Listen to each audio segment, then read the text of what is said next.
તો ફાઇનલી આપણે auto rickshaw મળી ગઈ છે અને બેસી ગયા છે. તો કેમ કે થોડીક હાકડ છે, ઘણા બધા હતા એટલે, અને ફાઇનલી અમે બધા નીકળી ગયા છે.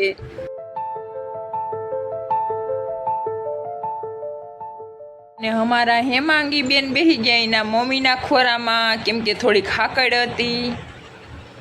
પછી તો આપણે પૂગી ગયા હતા ગાયત્રીમાં, અને મસ્ત મજાનું મંદિર આવી ગયું હતું. ખબર નહીં કહેવાનું છે, એ તમને ખબર હોય તો કમેન્ટ કરીને જરૂર કહેજો.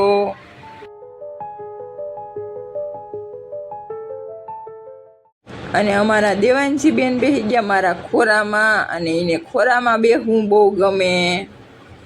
પછી તો આવી ગયું આપણું ઉત્તમ ફાર્મ.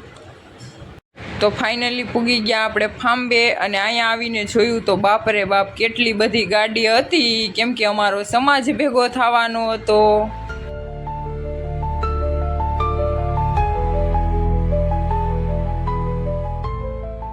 અને ફાર્મનું ડેકોરેશન તો બહુ મસ્ત હતું, અને ઘણા બધા મહેમાન આવી ગયા હતા, અને તડકો એ બહુ જ હતો. તો જે સ્નેહ મિલનમાં આવ્યા હોય કમેન્ટ કરવાનું ભૂલતા નહીં. તો બધાને જય માતાજી, ને મળીએ નવા વ્લોગમાં.